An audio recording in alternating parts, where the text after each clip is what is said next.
Iran ಮತ್ತು Israel war ನಡುವೆ ಗ್ಯಾಸ್ಗಾಗಿ ಕರ್ನಾಟಕದ ಜನರು ಅದರಲ್ಲೂ ಸ್ಪೆಷಲಿ ಆಟೋ ಚಾಲಕರು ಕ್ಯೂ ನಿಲ್ಲಬೇಕಾದಂತಹ ಪರಿಸ್ಥಿತಿ ನಿರ್ಮಾಣವಾಗ್ತಾ ಇದೆ. ಆಟೋ ಗ್ಯಾಸ್ ಪಂಪ್ಗಳ ಮುಂದೆ ನೂರಾರು ಆಟೋಗಳ ಕ್ಯೂ ಇದೆ ಇವತ್ತು. ಕಾರಣ ಏನು ಅಂದರೆ ಗ್ಯಾಸ್ ಕೊರತೆ. ಒಂದು ಗ್ಯಾಸ್ ಕೊರತೆ, ಮತ್ತೊಂದು ಕಡೆಗೆ ದರ ಏರಿಕೆಯಿಂದ ಚಾಲಕರಿಗೆ ಡಬಲ್ ಶಾಕ್ ಆಗ್ತಾ ಇದೆ.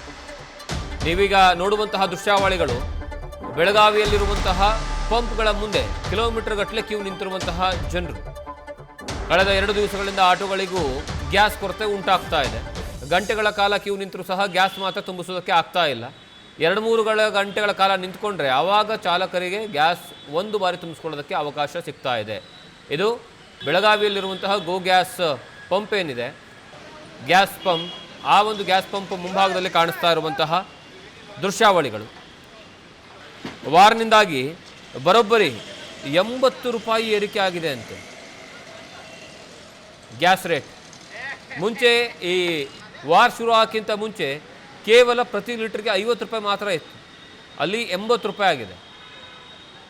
ಇನ್ನು ಬೆಂಗಳೂರಿನ ವಿಚಾರಕ್ಕೆ ಬಂದರೆ, ಈ ಬೆಂಗಳೂರಲ್ಲಿರುವಂತಹ ಪಿಣ್ಯ ಹತ್ರ 105 ರೂಪಾಯಿಗೆ ಏರಿಕೆ ಆಗಿದೆ ಪ್ರತಿ ಲೀಟರ್ಗೆ. ಈ ಒಂದು ಕಾರಣಕ್ಕಾಗಿ ಜೀವನ ನಡೆಸೋದು ಬಹಳಷ್ಟು ದೊಡ್ಡ ಪ್ರಮಾಣದಲ್ಲಿ ಕಷ್ಟ ಆಗ್ತಾ ಇದೆ. ಸರ್ಕಾರ ಕೂಡಲೇ ಏನಾದರೂ ಮಾಡಿ ನಮ್ಮ ಸಹಾಯಕ್ಕೆ ಬರಬೇಕು ಅನ್ನುವಂತಹ ಮನವಿಯನ್ನು ಸಹ ಆಟೋ ಚಾಲಕರು ಮಾಡ್ತಾ ಇದ್ದಾರೆ. ಒಂದು ಕಡೆಗೆ ನಾವು ದಿನನಿತ್ಯದ ಜೀವನವನ್ನು ನಡೆಸಬೇಕಾಗಿರುವಂಥದ್ದು ಆಟೋ ಓಡಿಸಿ, ಆದರೆ ಈಗ ಆಟೋ ಓಡಿಸೋದಕ್ಕೆ ಒಂದು ಗ್ಯಾಸ್ ಸಿಗ್ತಾ ಇಲ್ಲ.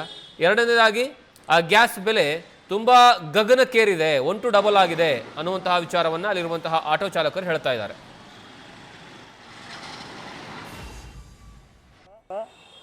ನಾವು ಆಟೋ ಆಟೋ ಚಾಲಕರದ್ವಿ. ನಮಗೆ 3 ದಿವಸದಿಂದ ಇವಾಗ ಗ್ಯಾಸನೇ ಸಿಗ್ತಾ ಇಲ್ಲ. ನಮಗೆ ಬೆಳಗಾವಿನಲ್ಲಿ ಇರೋದನ್ನೇ 5 ಪಂಪು, ಒಂದು ರಿಲಯನ್ಸು, ಒಂದು HP ರೀ, ಒಂದು ಕೊಲ್ಲಾಪುರ ಸರ್ಕಲ್, ಒಂದು ಗೋ ಗ್ಯಾಸು. ನಮಗೂ 62 ರೂಪಾಯಿ ಇತ್ತು ಇಲ್ಲಿಂದ 8-10 ದಿವಸ ಮೊದಲ ರೀ. ಇವಾಗ 85 ರೂಪಾಯಿ ಮಾಡ್ಯಾರ ಇವ್ರು ಗ್ಯಾಸ್ನವ್ರೆ. ಅದು ಇರೋದೇ ಒಂದು ಪಂಪ್ ರೀ. ಇವಾಗ 3 ದಿವಸ ಆಯ್ತು ರೀ, ಅವ್ರು ಔಟ್ ಆಫ್ ಸ್ಟಾಕ್ ಅಂತ ಬೋರ್ಡ್ ಹಾಕೊಂಡು ಕುಂತಾರೆ ರೀ. ಇವಾಗ ನಮಗೆ ಗ್ಯಾಸ್ ಸಿಗ್ತಾ ಇಲ್ಲ. ಆಟೋ ಓಡಿಸೋದು ಕಠಿಣ ಐತೆ ರೀ, ನಮ್ಮ ಜೀವನ ನಡೆಸೋದನ್ನು ಕಠಿಣ ಇದೆ ರೀ.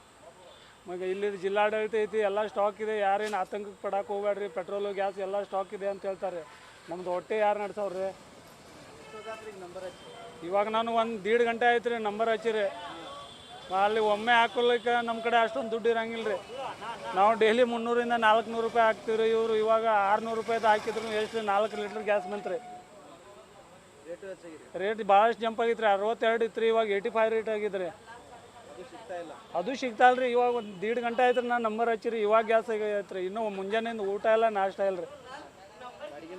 ಬಾಡಿಗೆ ಇನ್ನೂ 1 ರೂಪಾಯಿ ಇಲ್ಲ. ಮತ್ತು ನಮಗೆ ಕೊಡುವಂಥ ಕಸ್ಟಮರ್ 40 ರೂಪಾಯಿನೇ ಕೊಡೋದ್ರಿ.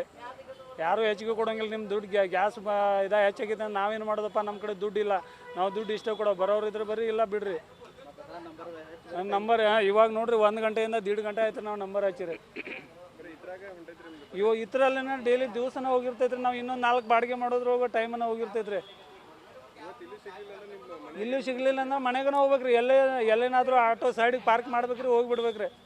ಅಲ್ಲಿಂದ ಮತ್ತು ಪೊಲೀಸ್ನವ್ರು ಬರ್ತಾರೆ, ಆಟೋ ಇಲ್ಲೇ ಸೈಡಿಗೆ ತಾಕಿದೆಯಪ್ಪ, ನಿಮ್ಮ ಮನೆ ಎದುರುಗಡೆ ತರಬೇಕು ಅಂತ ಹೇಳ್ಬಿಡ್ತಾರೆ. ರೇಟ್ ನಾವು ಹೆಚ್ಚು ಹೇಳಿದೆವು, ನಮಗೆ ಸ್ಟಾಕ್ ಇಲ್ಲ ಅಂತ ಹೇಳ್ತಾರೆ ಇವ್ರು ಗ್ಯಾಸ್ ಪಂಪ್ದವ್ರಿ. ಮೊದಲು 62 ಇತ್ತು ರೀ ಸರ, ಇವಾಗ ಆಗೈತೆ ರೀ 85 ಆಗೈತೆ ರೀ ಇವಾಗ.